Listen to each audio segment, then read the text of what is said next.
Welcome to the Birth Words Podcast. This is episode number 26. In today's episode, I'm talking with Natasha Marchand, co-founder of Bebo Mia, as we look a little more at the topic of infertility and the reason the way that we talk matters.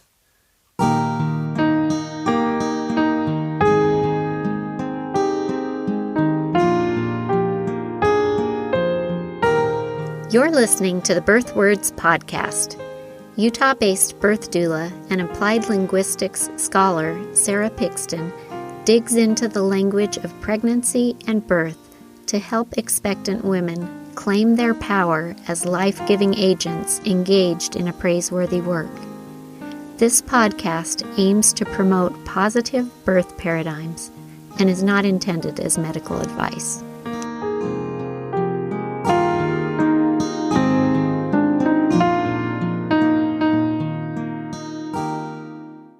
Welcome to today's episode. Before we jump in, I just want to say, if you have listened to the podcast before and you are loving it, please leave a review on your podcast app so more people can find out about birth words and be touched by the things that we're talking about here.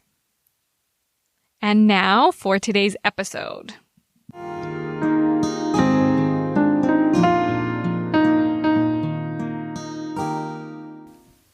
Natasha has been working with women to support their wellness goals for over a decade. She is a doula trainer, a hypnotherapist, prenatal fitness and yoga instructor, and a fertility specialist. As the co-founder of Bebo Mia and co-owner of Baby and Me Fitness, she loves helping women feel stronger and more confident in their lives, whether that is in their birth business or as they move through fertility all the way to parenting. She is also the proud mother of 7-year-old Sadie, conceived with ART after a 4-year struggle, and recently gave birth to her second daughter, Margot. Welcome, Natasha, to the Birth Words Podcast. Thank you for having me. I'm really excited to be here. I'm so excited to talk with you and for our listeners to gain your perspective. Do you want to give just a quick introduction of yourself and your business and what you're doing here on the podcast? Sure. Well, my name is Natasha. Like you said, I struggled myself with infertility for 4 years before having my first daughter, and then 6 years later had my second daughter. So there's quite a bit of a gap. And so there was many years where I struggled with infertility. But my background is in yoga and hypnotherapy, and obviously I'm a birth doula and a birth doula trainer as well. So I used a lot of that to create programming for people who are struggling with infertility, because I felt like it was not only a professional thing for me, but also really personal.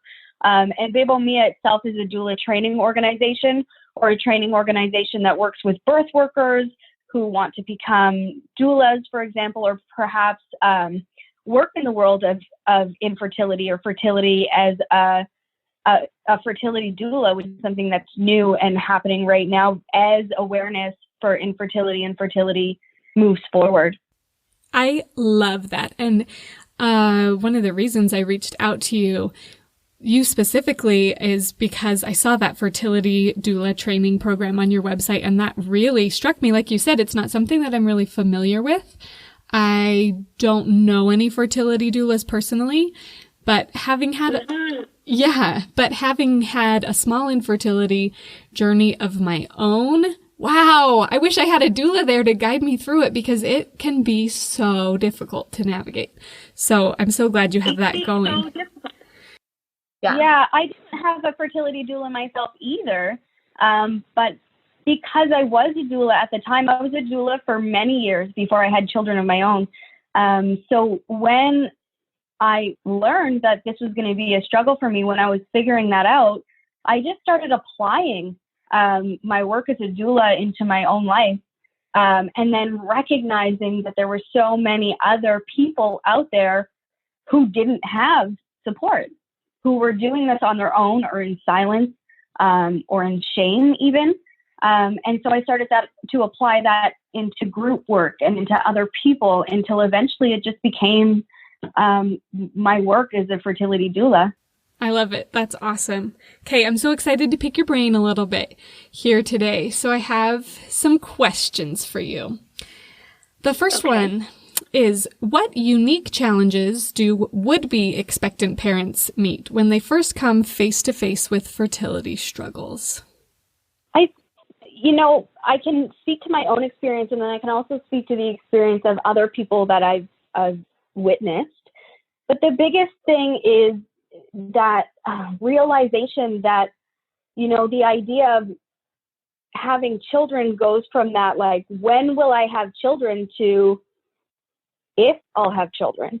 Yeah. Like, that's such a shift in everybody's mind frame. Like, you kind of grow up thinking, okay, I'll do what everyone tells me I have to do. I'll go to college, I'll meet somebody, we'll have a family, we'll buy a house, like all of those things will happen. And then suddenly you're like, your expectations aren't meeting reality anymore. And that just kind of like flips everything on its side, especially if you're someone like me who's like, I'm a planner. Like, I was like, yep, I turned 30, I'll have my kids, I'll do, I had it all planned out. And then suddenly it's like, will I even have kids? And if I don't, like, who am I? Yeah. Yeah. And this episode I wanted to build on episode number 7. I talked about my infertility journey and some research that I've come across that goes a lot along with what you're saying, of this idea of a reproductive story, that some people have it more consciously, some people it's more subconscious, but it totally disrupts that when you're faced with, like, not when, but if, and just, it's a really challenging journey. Yeah, and it really is, what is this saying about me? Because, like, when you talk about language and you talk about infertility, like, there still really is this, it's not even unspoken, it's this value that's placed on women in particular to have children. Like, that's part of our value. Like, who are we if we can't have children? And now that conversation is changing, but there still is these words that are used for people who don't want to have children, like, we hear it all the time, like, you're selfish, or you'll change your mind, or you're too self-absorbed, or like all of this language that goes around, choosing to not have children. Yeah. Yeah. It's especially difficult when... What is the language around that? Yeah, like, is there something I did wrong? Am I being punished? Is there something wrong with me? So, like, you can't win, right? Because our value is so intertwined, as women in particular, to having children. Yeah, and that's something we learned so early on as young girls. Yeah, all of this discourse that just surrounds us as we grow up, and then facing, like, oh, is that what I want for myself? Is that possible with the infertility struggle, right? And you said, am I doing something wrong? And I mentioned to you, and now to our listeners, that this episode's also building on a previous episode with Margaret Quinlan, who's a professor of communications, who wrote You're Doing It Wrong is the name of her book, because that's what people feel a lot from just the common rhetoric around pregnancy and motherhood and fertility. And that's a really, really difficult thing to be told, either explicitly or implicitly, and a really difficult thing to feel. So. Yeah, and I think that there are so many people out there who think that by giving advice, they're trying to help you, or they are helping you, because they do think that there's something you're doing wrong. Are you putting your legs up on the wall for 30 minutes after you have intercourse? Well, no, Aunt Edna, I'm not. Like, what? Like, there's just so much. As soon as you're brave enough to say that this is something you're struggling with, that's when you get all of this information that is not helping you at all. Really, it is just telling you what you said. You're doing it wrong. Yeah. And are you having intercourse on these days? Are you relaxed enough? Are you going on vacation? Are you taking time for yourself? All of that is just blamey. Mm-hmm. And that's so difficult when you said, like, it's so vulnerable to open up and say, hey, this is something that I'm struggling with. And then to be hit with all of that does not honor the vulnerability, right? That's right. And if there was anything I wish I could do to change the language in this space, or to change the culture in this space is to really have people understand how to best support somebody going through infertility. Like to explain that quite often this unsolicited advice is not really welcome, you know? And even as birth professionals like we are, this can be a hard line for us because we want to believe in hope and to give people hope. And we can tread on this fine line where it's like, you know, if you do this, then you'll get pregnant. The same way often birth professionals can make that mistake of saying, if you have a birth plan and if you give birth with this healthcare provider and if you give birth at home or whatever, you know, your plan is, then you'll have the birth that you want. Mm-hmm. But really that's, you know, we don't want to give people false hope. Right. With infertility, you can do all of the things. You can do everything. You can put your legs on the wall. You can go on vacation. You can do IVF and still at the end of the day, not have a baby. Yeah. Right? So we have to be really careful and mindful of our language and not offer this hope where it's like, oh, well, if you just did this, this would happen. Yeah. So what can we do? We're wanting to support people struggling with infertility. We know a lot of the things we shouldn't say. We know why. We've talked about why it matters, the way that we talk. You can add more thoughts about that if you want. But what do we do? What do we say? What is helpful? You know, I think being there for somebody and telling somebody that you're there for them is the most important thing we can do. Allowing them to be seen by you and allowing them the space to be vulnerable and validating the pain that they're going through is more important than anything else. Yeah. Because that's what's not happening for them right now, is they're saying that they're struggling, they're going through infertility, and what is coming back at them is usually something in between you're doing it wrong, like you said, mm-hmm. or it's really not that bad. I have a friend who has been struggling for 4 years, or, you know, it's just hovering somewhere in between that there. So what we need to do as healthcare practitioners is be okay with sitting in this uncomfortable space of, this is just, can I swear? This is just shitty. And that's what it is. And I'm here to witness that with you and allow you to say how shitty this is to me. And friends and family. Oh, sorry. I jumped in before you were done. And you said, like, as professionals, but also like as friends and family too. We've got a mixed listenership on this podcast. And I think that applies to both. Would you agree?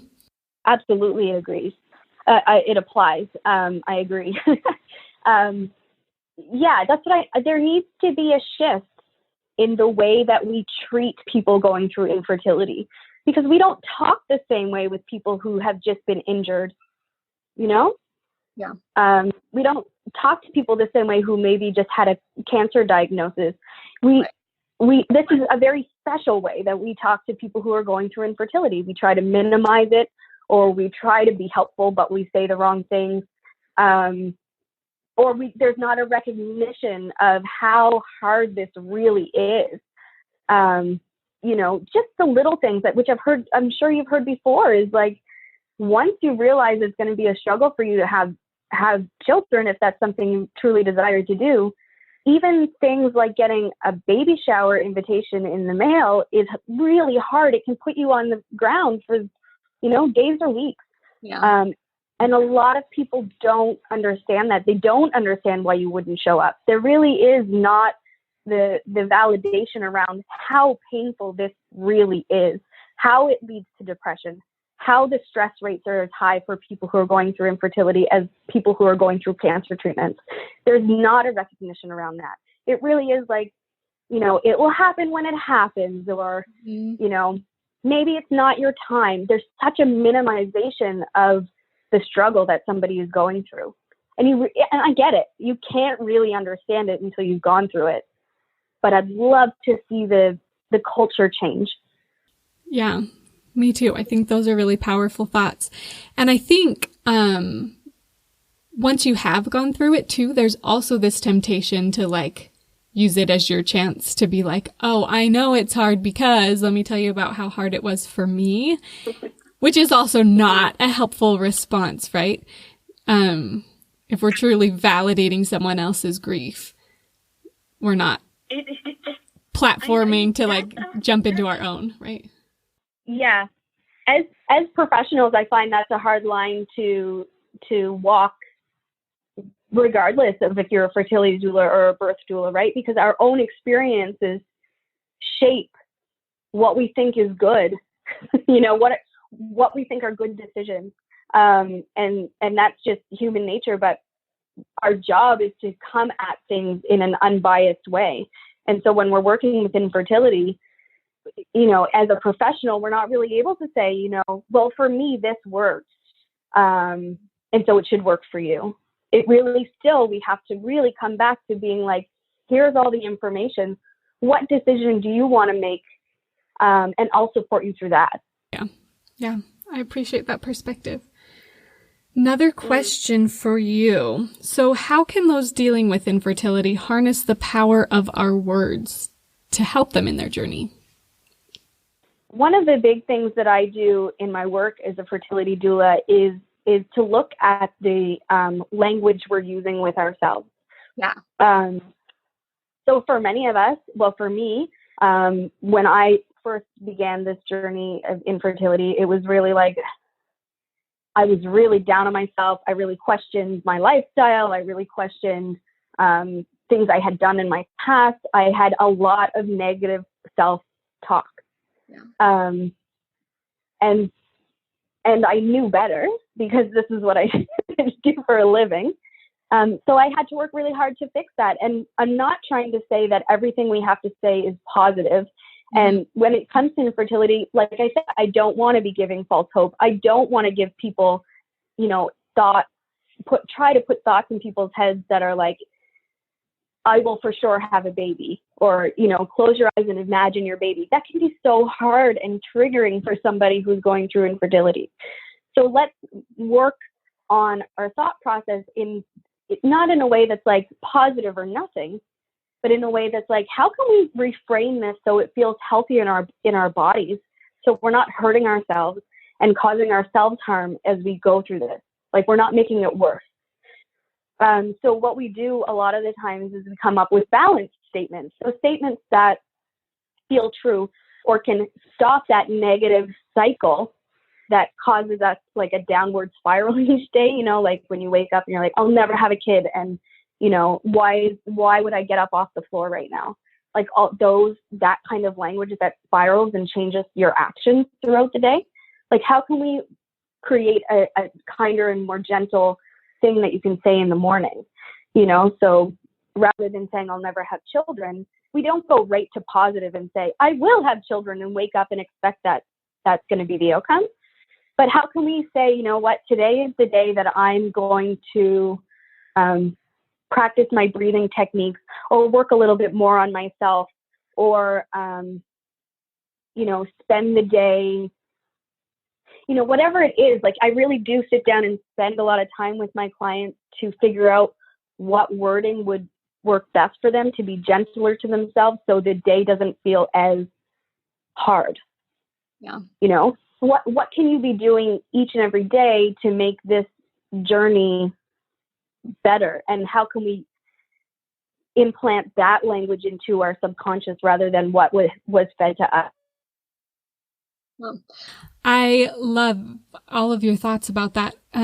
Because I feel similarly with just my goal with this podcast and the other work that I do with birth words. The goal is not to be like only positive talk, because sometimes there's some really negative stuff that already exists that you have to work through. But I like how you said, let's reframe this so it feels healthy in your body. And I think that reframing is critical. Yeah, and it's really like when I sit with my clients and I do this work, there are questions that I ask, if your negative self-thought is, I'll never have children, you say that over and over again in your head. Okay, so just what about that statement is true? have you been told that you'll never have children? Are all paths towards having children closed to you? What are you willing to do to have children? Really start dissecting where that negative thought comes from. Who told you that if you never have children, you're not a good woman, or good person? Where are these thoughts coming from, so that we can look at it and be like, oh, that statement's not really true.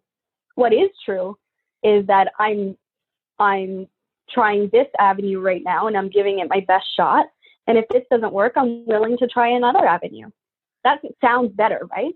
And you sound so much more like an agent, making choices, being thoughtful about, these are my options and this is the path that I can pursue, instead of being like this passive recipient of your fate, right?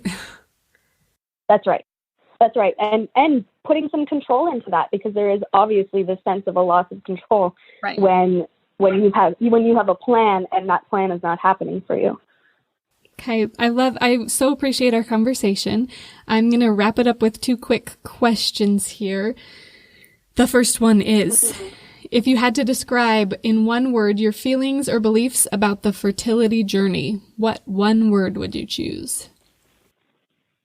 The fertility journey or mine? However you want to interpret it. And if you need to throw out a few, we can work with that. I would label it as, it did change, but the beginning, when I was just hearing about this and learning what a struggle it was going to be for me, I would have called it suffering. Okay. And I love the thoughts that you've shared to help, again, reframe that, to make it feel less like suffering, but also for the earlier thoughts you shared about having other people recognize this feels like intense suffering. I think that's really fitting. Yeah. Go ahead. And it really was, I was going to say, it really was the getting out of that thought process and saying, what can I do with this information now that I have it? How can I pull parts of my life to make a change, to make this better? I feel very fortunate that I was already kind of in this birth world when I encountered this, because I was able to pull things together and create out of it, which really lifted me out of that suffering place. But not only that, it led me to find other people who were going through it. So I could say, I'm suffering, and they could say back to me, I'm suffering too. Mm-hmm. And that feels so much. Like, just being able to create that in my world was so important. All right. Thank you for sharing your story and your wisdom. How can we connect with you, follow you personally, or Bebo Mia, whatever you want to throw out there? Sure. You can visit us at bebomia.com, BEBOMIA.com. We also have a blog post on this that comes with like a really large ebook just on how we can best support our clients who are going through infertility or who are now pregnant after infertility. So you can go to bebomia.com/birthword. And that will be up for anybody who ever wants to see it. And if anybody ever wanted to join any of our programs, we have a birthword code for 15% off anything you'd ever want to join us with and become part of our Bebo Mia community. Love it. Thank you so much for your generosity. And go head over to their website, check it out. They have so many resources for birth professionals and really are doing something dynamic and new with the way that they're approaching all of it. So go check it out. It's worth it. Thank you so much. Thank you for allowing me to be on the on the podcast. It was so great to have you. Thanks so much, Natasha. Thank you.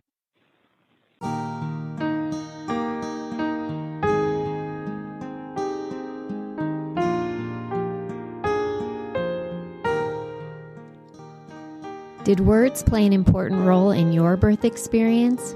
If you're interested in sharing your story on the podcast, go to www.birthwords.com. If you're liking what you hear on the podcast, please leave a review on your podcast app. For more resources about harnessing the power of words to benefit the birth experience, visit birthwords.com.